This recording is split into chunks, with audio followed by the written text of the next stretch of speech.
ഉത്സവം കാണാൻ വരുന്ന കൗതുകത്തോടെയും ആകാംക്ഷയോടെയും ആകണം ഓരോ കുട്ടികളും സ്കൂളുകളിലെത്താൻ. അങ്ങനെയെങ്കിൽ ഉത്സവം കാണാനെത്തിയ കുട്ടികളെ വരവേൽക്കാൻ പാട്ടും വേണം. വെറുതെ അർത്ഥമില്ലാത്ത പാട്ടുകളല്ല.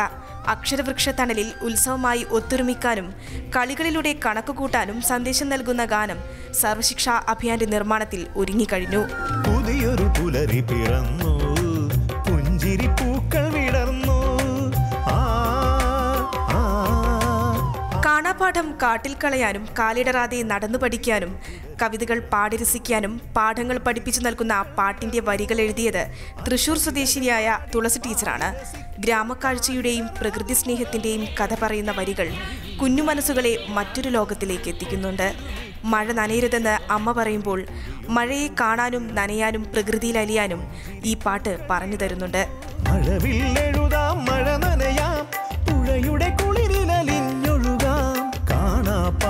മധു ബാലകൃഷ്ണനാണ് ഗാനം ആലപിച്ചത്. അക്ഷരങ്ങളുടെ പുതിയ പുലരിയിലേക്ക് പിറന്നു വീഴുന്ന ലക്ഷക്കണക്കിന് കുരുന്നുകളുടെ മനസ്സ് കണ്ടറിഞ്ഞാണ് SART റിസർച്ച് ഓഫീസറും കലാവിഭാഗം മേധാവിയുമായ മണക്കാല ഗോപാലകൃഷ്ണനും ഗാനം ചിട്ടപ്പെടുത്തിയത്. കുട്ടികൾക്ക് എളുപ്പം പാടാൻ കഴിയുന്ന തരത്തിൽ വളരെ ലളിതമായ സാഹിത്യത്തിലും വളരെ കുട്ടികളെ ആവേശം കൊള്ളിക്കുന്നതുമായ പാട്ടുകൾക്കും പ്രാധാന്യം കൊടുത്തുകൊണ്ടാണ് ഒരു സെലക്ഷൻ നടത്തിയിട്ടുള്ളത്. നല്ല കാലത്തിലേക്ക് കുട്ടികളെ മാടി വിളിക്കുകയാണ്. കാറ്റിന്റെ കൈകളിൽ ഊനാലാടാനും കടലിന്റെ താളം കേട്ടറിയാനുമൊക്കെയായി അറിവിന്റെ ജാലകത്തിലേക്ക്. ഷമീമ സലാം, മാതൃഭൂമി ന്യൂസ്, തിരുവനന്തപുരം. പ്രവേശനോത്സവ ഗാനം തയ്യാറാക്കിയ മണക്കാല ഗോപാലകൃഷ്ണനാണ് നമ്മോടൊപ്പം ഇന്ന് അതിഥിയായി ചേരുന്ന. സ്വാഗതം മോർണിംഗ് ഷോയിലേക്ക്. ആയിരക്കണക്കിന് കുരുന്നുകളെ വരവേൽക്കുന്ന സ്വാഗത ഗാനമാണ്. ഇത്തവണത്തെ പ്രവേശനോത്സവ ഗാനത്തിന് എത്രത്തോളം പ്രത്യേകതകളുണ്ട്?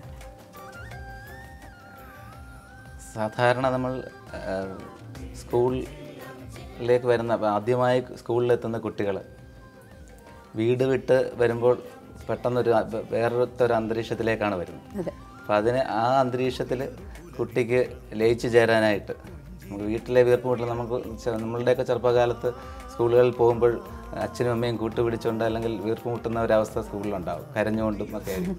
അതിൽ നിന്ന് വ്യത്യസ്തമായിരിക്കണം നമ്മളുടെ സ്കൂൾ അന്തരീക്ഷം.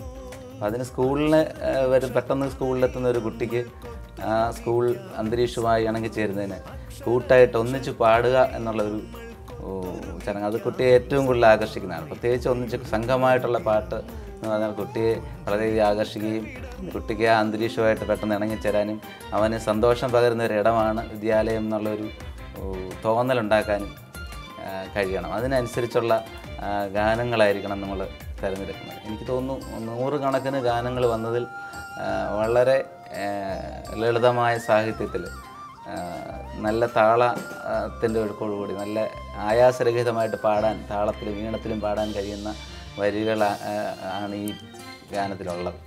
അതുകൊണ്ട് തന്നെ ഈ ഗാനം നമുക്ക് ചിട്ടപ്പെടുത്താനും വളരെ എളുപ്പമായിരുന്നു. എങ്ങനെയാണ് ഈ ഒരു ഗാനത്തിൻ്റെ സംഗീത സംവിധാനം താങ്കളിലേക്ക്? സംസ്ഥാന ഗവൺമെൻറ് -2 തൊട്ട് +2 വരെയുള്ള വിദ്യാഭ്യാസത്തിന് ചുക്കാൻ പിടിക്കുന്ന അക്കാഡമിക് കാര്യങ്ങൾ നോക്കുന്നത്, സിലബസും പുസ്തകങ്ങളും ഒക്കെ തയ്യാറാക്കുന്നത് SCERT ആണ്. SCERTയിലെ കലാ വിഭാഗത്തിൻ്റെ ചുമതലയാണ് എനിക്കുള്ളത്, കലാവിദ്യാഭ്യാസം. അപ്പോൾ അത്തരത്തിൽ തീർച്ചയായിട്ടും ആ ചുമതല വഹിക്കുന്നതുകൊണ്ട് തന്നെ സർവശിക്ഷാ അഭിയാനാണ് ഇതിൻ്റെ പ്രൊഡക്ഷൻ. ഈ ഗാനത്തിൻ്റെ നിർമ്മാണം സർവശിക്ഷാ അഭിയാനാണ്. സർവശിക്ഷാ അഭിയാനാണ് പ്രവേശനോത്സവത്തിൻ്റെ മുഴുവനും ചുമതല.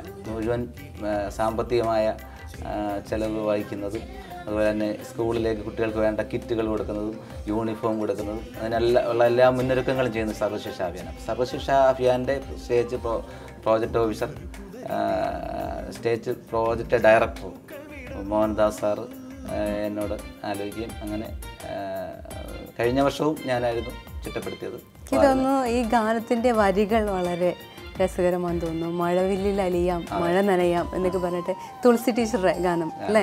എങ്ങനെയാണ് തുളസി ടീച്ചറുടെ ഈ ഗാനം ഇതിലേക്ക് തിരഞ്ഞെടുത്തത്?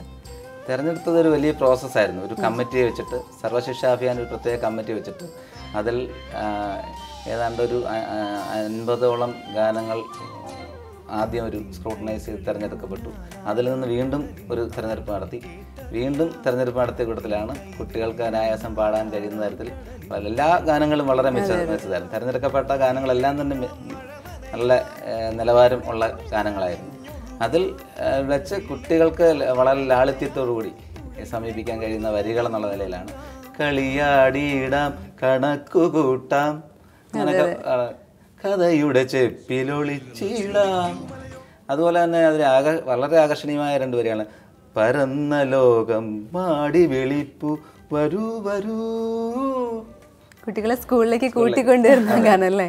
പരന്ന ലോകം മാടി വെളിപ്പു വരൂ നമുക്കിനി ഉത്സവമായി, വരൂ നമുക്കിനി ഉത്സവമായി, വരൂ നമുക്കിനി ഉത്സവമായി.